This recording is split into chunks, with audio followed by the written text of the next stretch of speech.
Here, hold on. Because this rant is gold for a speed run. You having to go, where do you have to go tomorrow, Greg? No, you gotta make me a cold host. You gotta make me a cold co-host. Oh, yeah. Now we have to do this. I need to text everybody in my house to shut the F up because we're, it's like podcasting. Yeah, I'm approving Craig. Of course, his computer. I know. Okay, cool. All right. Yeah, where do I have to go tomorrow? So I have to drive 4 hours to pick up a pair of goalie pads because I have to go to Prince Edward on a stick. Because that's where the goalie pads are? Yeah, like a Facebook Marketplace thing. Okay, so well. I am driving to Prince Edward on a stick tomorrow to pick up goalie pads. So this podcast could be about the fact that the both of us went to rural places the last couple of weeks.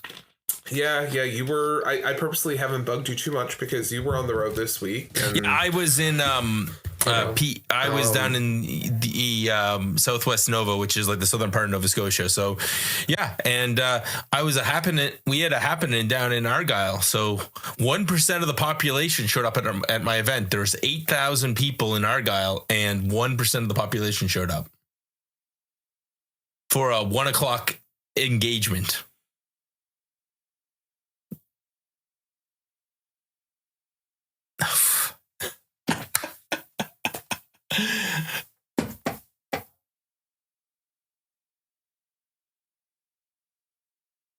Great. That's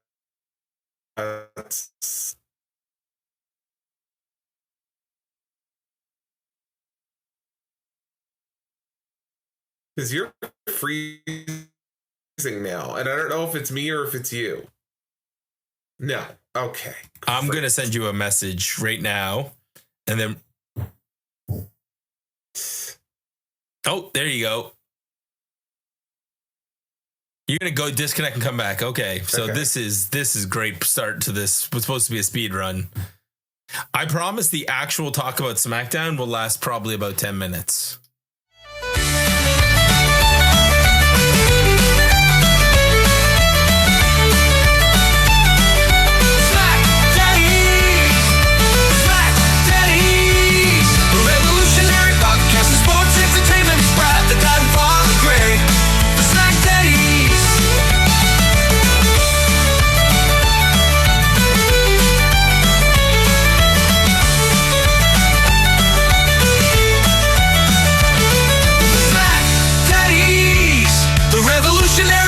Sports entertainment is Brad, the dad and father Greg, the SmackDaddies.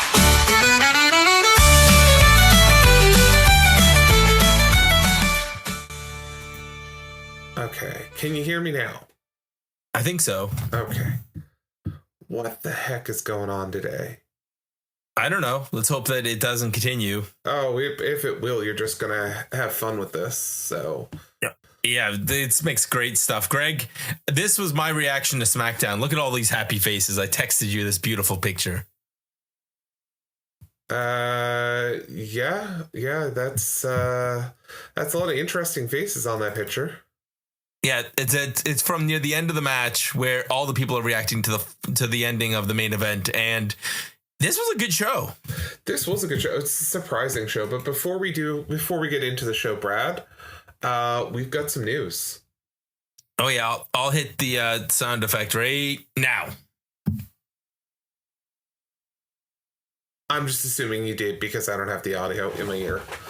That's fine. All right. Just play along for the rest of it. When I do that, just act surprised and I'll put them in post. Oh, gotcha. Okay, cool. So the news du jour is on Friday. Corey Graves has revealed that himself and Carmella have welcomed their second child into the world together. Bram Julian Polinsky is the baby's name, and mom and baby seem to be doing okay. Again, their second child together, and Corey has 3 from a previous marriage. Their other child is a boy named Dimitri, who was born in November 2023. So congratulations to Corey and Carmella, and very convenient for you that Brock Lesnar took you out so you could spend a little bit of time at home.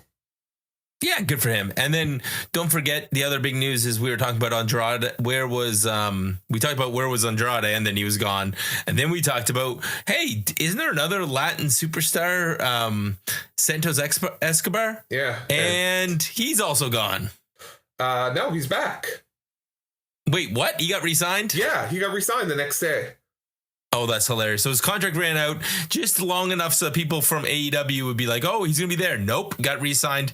And Xavier Woods is re-signed with the company too. So Xavier Woods as well as Kofi Kingston has re-signed. But yeah, apparently from what I have heard, again, I don't try to pretend to know the accuracy of it, that part of it was additional money and more creative control or creative... freedom, so that he can actually do. Yeah. I mean, it just seems stupid to let him go when they have a Latin company, Greg. Yeah, so hopefully that all kind of works out. But yeah, so that's kind of, I guess, the couple of stories from this week that we can talk about. But yeah, let's go to this bit of a surprise of SmackDown. But I think, Brad, you need to hit that sound for the speed run. All right. And we're in Australia, Greg. We're in Perth. Aussie, Great. Aussie. Oi, oi, oi. Cody cuts a promo without Seth. He is going to win this match. This was after recap 1, showing us how Cody got the best of Seth. And yeah, Greg, what do you want to do? You want to keep or cut? I'm going to put the buzzers in, and I'm going to use the Cody whoa-whoa-whoas tonight for our positive sound effect. Well, I think we're going to keep this only because it gives us the title of tonight's episode. Tonight's episode, as we heard from Wade Barrett, is Rollins is a wanker. All right, so we'll keep this one. Next up, Alistair and Damian, and everybody walks through the back. Chelsea Green is trying to recruit Stephanie Vaquer to become the member of the Secret Hervice, the slayer of the Secret Hervice. Slay her, I think, with the HER. But Tiffany and slags Tiffany. Of course, Tiffany walks in, and they're going to be on the same page for their tag match. Yep. So that's what we got there. Does it work out, Greg? You'll have to wait and see. Cody's in the back. Jacob Fatu's there. Guess what, Greg? What? Jacob Fatu wants a match. Really? Never would have guessed. And Nick Aldis wants to talk to him, but Drew attacks first, and then Drew wants to talk to Nick Aldis. To be continued. Actually, scratch that. We're going to put all this together. Nick Aldis then talks to Drew, and I think they both want to be the champions. So this is going to lead us to a match. Greg, do we need to know? Well, let's do Chelsea first. Are we keeping Chelsea? Of course we are, because Tiffany Stratton's in this, and Stephanie Vaquer is in this, so we have to keep that. I'm breaking my rule. And of course, it's Tiffy time. It's Tiffy time. Let's go, Greg. What about Jacob Fatu and Drew McIntyre feud? You want to keep or cut? Of course. Keep? Next week, digital exclusive. Yeah. Wait, so that one's more of a... Yeah. Just boring. Okay, so the shadowy figure has appeared. We get an actual open challenge. We have Shinsuke Nakamura versus Sami Zayn. Greg actually gets what he wants, an open challenge. Right, Greg? Greg, you get what you want, an actual open challenge. I do, and what's the... You can't hear me again. I can hear you. Can you? Okay. Because... Okay, I'm saying the best part of this is you actually get Shinsuke Nakamura's music back. Yeah, that was definitely the best. And Shinsuke is a face because storyline. Reasons. Storyline. Yeah. He wasn't when he left, but now he's a face again. So, Gregory, this match was highlighted by Wade suggesting Sami may need to cheat to win, but he didn't need to cheat to win because... Spoiler, we don't get to finish this match. We get an incredible exploder. A couple times we try for the haluva kick, but really this picks up with a sunset bomb off top rope. We get a kick to the back of the head that puts Sami on the outside. When Sami comes back in, he gets hit with a quick Kinshasa. His foot's on the rope. But before we can get an end to this match, I've already hinted MFT's return, Greg, and they're all in their war paint, ready for war. And that includes the missing Tongan, Tama Tonga, Tongaloa, and Tala Tonga, and their long lost brother, JC Mateo. Yeah. He swam over from Guam to the Samoan Islands. I guess. I'm not happy with any of this, and I know that means we're going to get it at War Games, but yeah. Ugh. Okay, here, let me cut this one for you then. I'm the opposite. I actually enjoyed this segment, but you have the scissors, so... I'm sick of this Solo Sikoa MFT crap. Yeah, I hear you, brother, but I think you're going to get lots more of it, and you're going to get mixed in one of your other favorite factions later on tonight. Yeah, I am. So, recap 2. Hey, this is how we got this tag match, Greg, which is between Tiffany and Stephanie Vaquer versus Giulia and Kiana James. That's right. That's what we got in this match. Lots of Booker T yelling somewhere on his couch. Great missile drop kick from Giulia onto Stephanie Vaquer. Finally, Tiffy gets tagged in. We get a furious offense, including a modified Stephanie Vaquer driver and the prettiest moonsault ever. And surprise, surprise, Greg, the person that gets pinned is Kiana James. I was totally not expecting that. Neither was I. That was a shock, to say the least.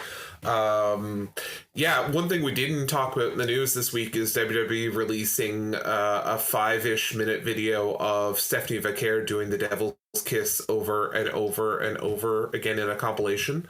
So when she hit that early in this match, I think you're right. Poor Booker T at home. He had a full-on explosion. Yeah. Listen, 15-20 seconds of that apparently is enough, or so I've been told. I don't know what you're talking about. So Sol Veruca and Zarya are in the back. Alexa and Charlotte are chatting. They realize that they may not be on the same page, but they've been impressed. So the long road to the tag team title match in the women's division has been completed. Zaruka will get a tag match against Alexa and Charlotte. The only thing about this that was cute, Greg, was it was funny at the end when Charlotte went the wrong way. So keep or cut. I don't need it. And what about Tiffy and Giulia? We kind of skipped over that. You want to keep that match or cut it? You have to keep it. Both Tiffany and Stephanie are on that match. And you got the Devil's Kiss, so let's go. Yeah. It's Tiffy time. Let's finish this. Well, we're almost at the end, believe it or not. Wyatt 6 versus the Street Profits are up next. Dawkins gets killed for half this match. Hot tag from forward. We get a cool double blockbuster, but the problem is Nikki Cross saves them, and then we have the fight between we have a fight, right? At this point, we get a fight between Nikki Cross and B-Fab. Then B-Fab is distracted by Eric. Then Nikki Cross takes advantage. This causes the Street Profits to focus on Eric rather than their opponents in the ring. And we get the Plague hit on Ford for the win. And when we think the Wyatt 6 are without Bo Dallas because he's injured and everything's going to just be them celebrating, we get strobe lights and MFTs and a face-off. Yep. That's what we got. And really not much more after that. Yeah, they're just setting up for future, Greg. Nothing happened. Keep or cut? Honestly, I've not been a huge fan of the Wyatt 6 stuff, so I think that I would cut this. Match was fine, but I'm just... I'm not feeling this Wyatt 6. Yeah, I get it. And without Bo Dallas, it's weird with the putting two factions against each other. But the one that made this special was the crowd reaction. They love everything that these guys did tonight. Yeah, that's very fair. I don't know. Here's where I'm scared. because at the end of that match, they had the MFTs confront the Wyatt Six. I'm fearful that like the Wyatt Six are going to join Solo Sikoa. Oh man, they can all 9 of them can be there. We can get a Don Callis family on SmackDown. That's where I'm very fearful. Don Callis family on SmackDown. Yeah. And any combination of the two can defend the tag titles. Yeah. Sure. Why not? Miz explains why first of all, we get the recap. And then Miz explains why he took Mello out, because Mello thought that he was stealing a spotlight. Miz is the spotlight because he's a 2-time Grand Slam champion and he is the best. And Mello missed. Oh, and he harasses the person for not wishing him a happy birthday. So, Greg, happy birthday, Miz. Yeah, apparently. Make sure you got that. You got that in writing somewhere that it's Miz's birthday. I'll probably put happy birthday, Miz, in the graphic or something, just so we don't get bombed by Miz. You don't want a skull crushing finale? No, not at all. Alistair video explaining the violence and Crown Jewel setup. We'll talk about Crown Jewel right after this main event. Damian Priest versus Alistair Black in a last man standing match. This is a speed run, Greg. This was a giant long match. Yeah, it was a giant long match. I enjoyed this match though. A lot. Yeah, this was a good match. This is the highlight of the show here for sure. There was all kinds of cool spots involving kendo sticks. There was a spot where there was a kendo stick used on a last ride, not a last ride. What do they call that when he walks across the rope? I don't remember. Oh, old school. The old school? Oh, I thought you meant, but does he even call it old school? Yeah, he calls it old school as well, which is hilarious because he got it from The Undertaker. They fight up the aisle, they fight around the ring, but this match really gets going when outside Alistair Black tries to attack Damian Priest, and Damian Priest basically pounces him over the announce table, hits him with one razor's edge, and he gets up at 9. Hits him with a second razor's edge. The table doesn't collapse, and he gets up at 9. They fight into the crowd, and Zelina Vega comes out to save her husband and cause a distraction. We don't know if she's there to do it on purpose because we get a shocked look from her the whole time. However, her wearing a kind of cosplay where she looks like Aleister Black's wife and maybe hints to something, but Aleister Black uses a fireball and a black mass to take out Damian Priest, and then medics come out to tend to Damian Priest with a cold towel. Very good. Greg, this was an excellent SmackDown. This was probably the best SmackDown we've gotten the night before PLE in a long time. Yeah, definitely. Yeah, definitely so. Gotta say that I don't think that we could have had a better one for this. And you're obviously keeping this match. Yes, absolutely. Okay, so let's go into the PLE for tomorrow.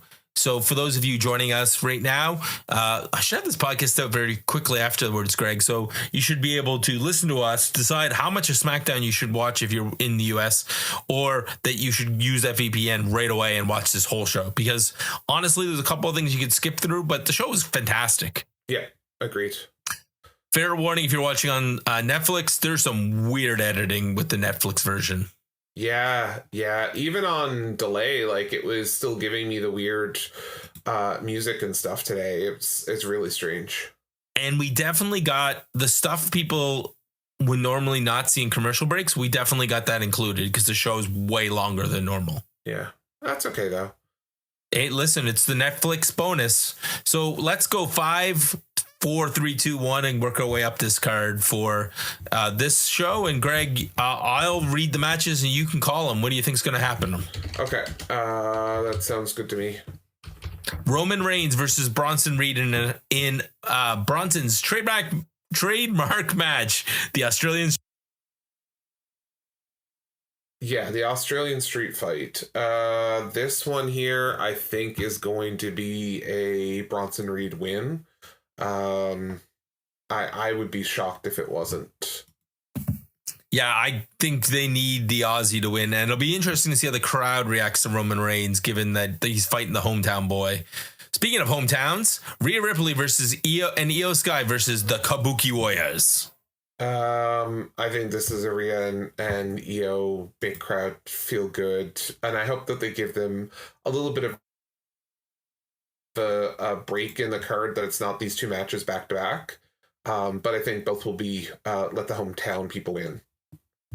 And I would say that it's okay if the Kabuki Warriors get their comeuppance after the match. Like they get some heat back. Sure. Okay, the match that was built up without one of the people, John Cena versus AJ Styles. Greg, this match didn't need to be built up according to AJ on Raw. So are you okay with this match, and who do you think's going to win?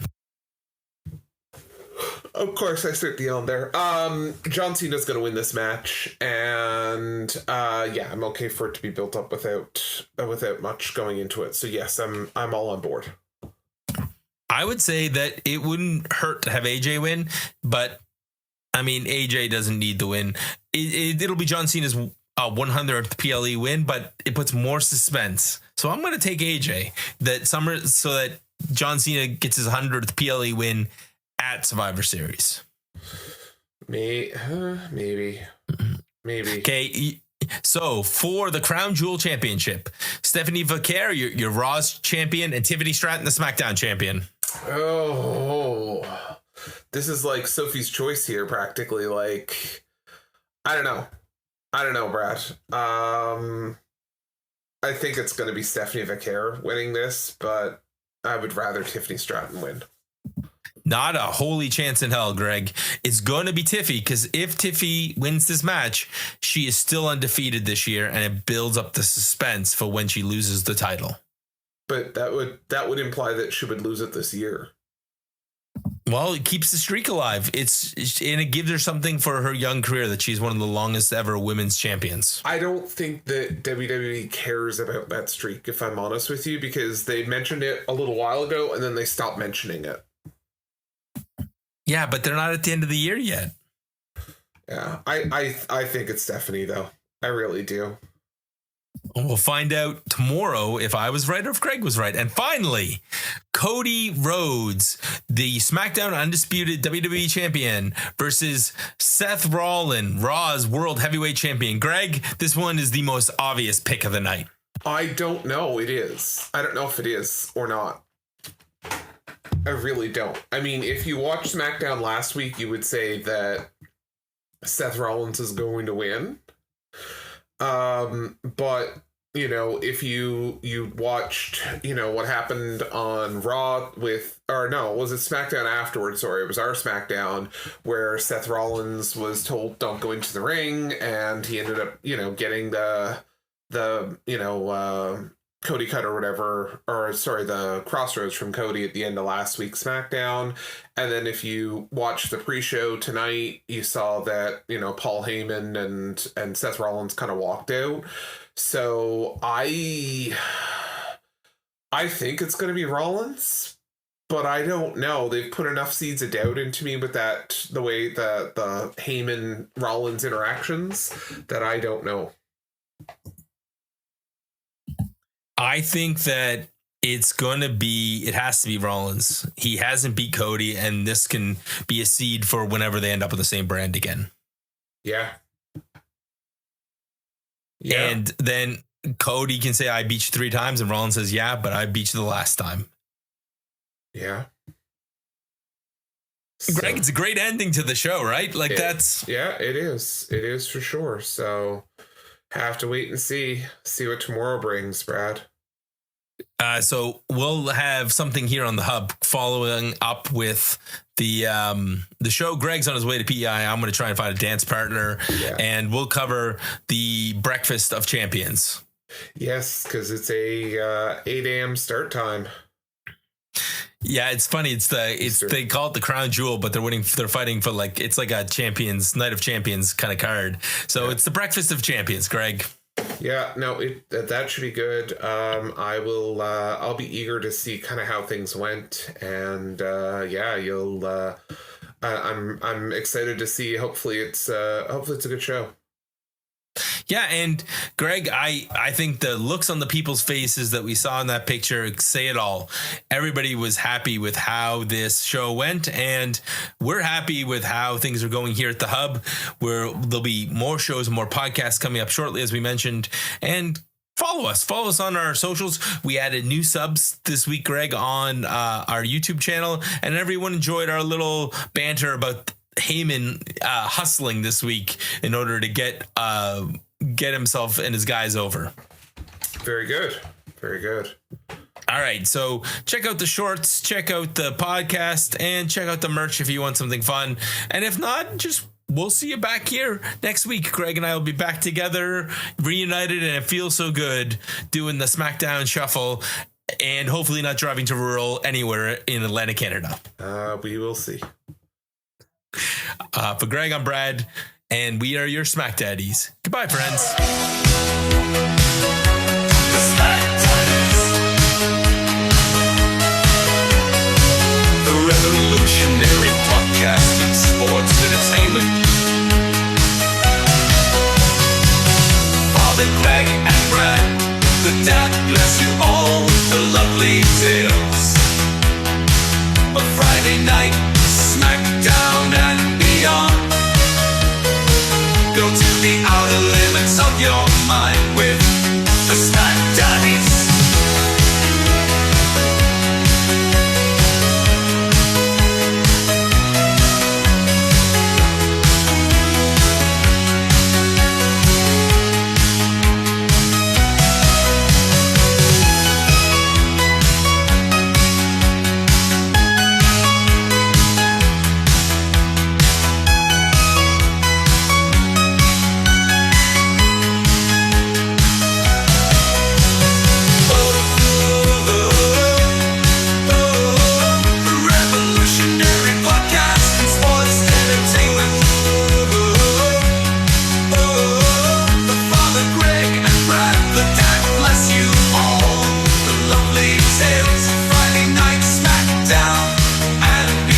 Go to the outer limits of your mind with the SmackDaddies.